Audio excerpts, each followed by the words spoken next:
ನಾವು ಯಾದಗಿರಿಯಿಂದ ಎಂಗೇಜ್ಮೆಂಟಿಗೆ ಬಂದಿದ್ದೀವಿ ಇಲ್ಲಿ ಕಲ್ಯಾಣ ಮಂಟಪಕ್ಕೆ. ನಾವೆಲ್ಲ ಯಾದಗಿರಿ ಕಾರುಗಳೆಲ್ಲ ಆ ಸೈಡ್ ಸ್ವಲ್ಪ ಪಾರ್ಕ್ ಆಗಿದ್ವು, ಈ ಸೈಡ್ ಒಂದು 2-3-5-6 ಗಾಡಿ ಪಾರ್ಕ್ ಆಗಿದ್ವು. ಎಲ್ಲರೂ ಫಂಕ್ಷನ್ದಲ್ಲಿ ಬ್ಯುಸಿ ಇದ್ದೀವಿ. ಆಲ್ ಟೈಮ್ ಫಂಕ್ಷನ್ ನಡೀತಾ ಇತ್ತು, ಅದರಲ್ಲಿ ಕೆಲವು ಊಟ ಮಾಡ್ತಾ ಇದ್ವಿ.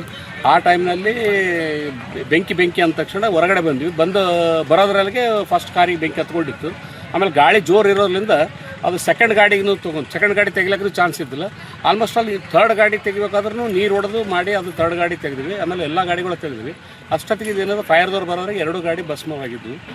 ಸರಿ, ಏನು ಹೆಂಗೆ ಹತ್ತಿರ್ಬೋದು ಬೆಂಕಿ? ಹಂಗಾದ್ರೆ ಬಿಸಿಲಿಗೆ ಆಗಿರ್ಬೇಕು ಆ್ಯಕ್ಚುಲಿ, ಬಿಸಿಲು ಅಥವಾ ಏನೋ ಆಕಸ್ಮಿಕ, ನಾವರೇ ಯಾರು ನೋಡಿಲ್ಲ. ಆದರೆ ಎಲೆಕ್ಟ್ರಿಕ್ ವೈರ್ ಇಲ್ಲ ಅಥವಾ ಇಲ್ಲಿ ಬೇರೆ ಏನೇ ಇದು ಇಲ್ಲ, ಯಾವುದಾದ್ರು ಸ್ಪಾರ್ಕ್ ಆಗಿಲ್ಲ. ಆಮೇಲೆ ಗಾಡಿ ಚಾಲುದಾಗ ಬೆಂಕಿ ಎತ್ತಿದ್ರು ಅದು ಮತ್ತೆ ಬೇರೆ ಹೀಟ್ ಆಗ್ಯದ, ಚಾಲುದಾಗ ಬರ್ನ್ ಆಗ್ಯದ. ಆಲ್ಮೋಸ್ಟ್ ಅಲ್ಲಿ ನಿಂದ್ರಿಸಿದ ಮ್ಯಾಗ 1 ಅವರ್ 1.5 ಅವರ್ ಮ್ಯಾಗ ಬೆಂಕಿ ಎತ್ತದು. ಏನು ಕಾರಣ ಅಂತ ನಮಗೂ ಗೊತ್ತಿಲ್ಲ. ಇದು ಆದ ಘಟನೆ ಇದು. Okay sir. ಅಂದ್ರೆ ಇದರಲ್ಲಿ ಯಾರು ಇರಲಿಲ್ಲ, ಎಲ್ಲ ಜನರು ಒಳಗಡೆ ಇದ್ವಿ.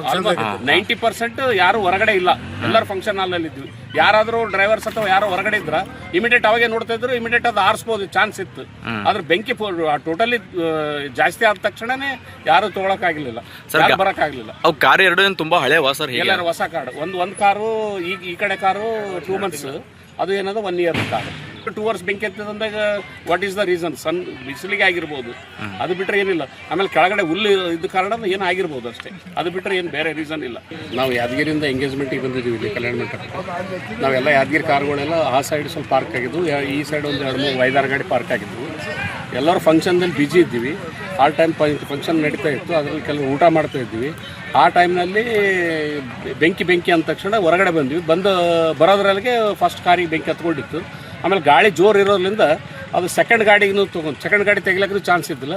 ಆಲ್ಮೋಸ್ಟ್ ಅಲ್ಲಿ ಥರ್ಡ್ ಗಾಡಿ ತೆಗಿಬೇಕಾದ್ರೂ ನೀರು ಹೊಡೆದು ಮಾಡಿ ಅದು ಥರ್ಡ್ ಗಾಡಿ ತೆಗೆದ್ವಿ. ಆಮೇಲೆ ಎಲ್ಲ ಗಾಡಿಗಳು ತೆಗೆದ್ವಿ.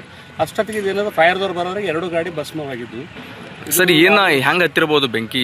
ಹಂಗಾದ್ರೆ ಬಿಸಿಲಿಗೆ ಆಗಿರ್ಬೇಕು ಆ್ಯಕ್ಚುಲಿ, ಬಿಸಿಲು ಅಥವಾ ಏನೋ ಆಕಸ್ಮಿಕ, ನಾವರೇ ಯಾರು ನೋಡಿಲ್ಲ. ಆದರೆ ಎಲೆಕ್ಟ್ರಿಕ್ ವೈರ್ ಇಲ್ಲ ಅಥವಾ ಇಲ್ಲಿ ಬೇರೆ ಏನೇ ಇದು ಇಲ್ಲ, ಯಾವುದಾದ್ರು ಸ್ಪಾರ್ಕ್ ಆಗಿಲ್ಲ. ಆಮೇಲೆ ಗಾಡಿ ಚಾಲುದಾಗ ಬೆಂಕಿ ಎತ್ತಿದ್ರು ಅದು ಮತ್ತೆ ಬೇರೆ ಹೀಟ್ ಆಗ್ಯದ, ಚಾಲುದಾಗ ಬರ್ನ್ ಆಗ್ಯದ. ಆಲ್ಮೋಸ್ಟ್ ಅಲ್ಲಿ ನಿಂದ್ರಿಸಿದ ಮ್ಯಾಗ 1 ಅವರ್ 1.5 ಅವರ್ ಮ್ಯಾಗ ಬೆಂಕಿ ಎತ್ತದು. ಏನು ಕಾರಣ ಅಂತ ನಮಗೂ ಗೊತ್ತಿಲ್ಲ. ಇದು ಆದ ಘಟನೆ ಇದು. Okay sir. ಅಂದ್ರೆ ಇದರಲ್ಲಿ ಯಾರು ಇರಲಿಲ್ಲ, ಎಲ್ಲ ಜನರು ಒಳಗಡೆ ಇದ್ವಿ. 90% ಯಾರು ಹೊರಗಡೆ ಇಲ್ಲ, ಎಲ್ಲರೂ ಫಂಕ್ಷನ್ ಹಾಲಲ್ಲಿ ಇದ್ವಿ.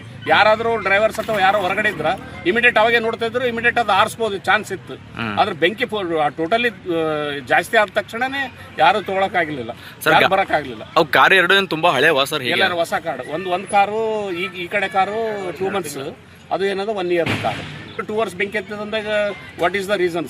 ಬಿಸಿಲಿಗೆ ಆಗಿರ್ಬೋದು, ಅದು ಬಿಟ್ಟರೆ ಏನಿಲ್ಲ. ಆಮೇಲೆ ಕೆಳಗಡೆ ಹುಲ್ಲು ಇದ್ದ ಕಾರಣ ಏನು ಆಗಿರ್ಬೋದು ಅಷ್ಟೇ, ಅದು ಬಿಟ್ಟರೆ ಏನು ಬೇರೆ ರೀಸನ್ ಇಲ್ಲ.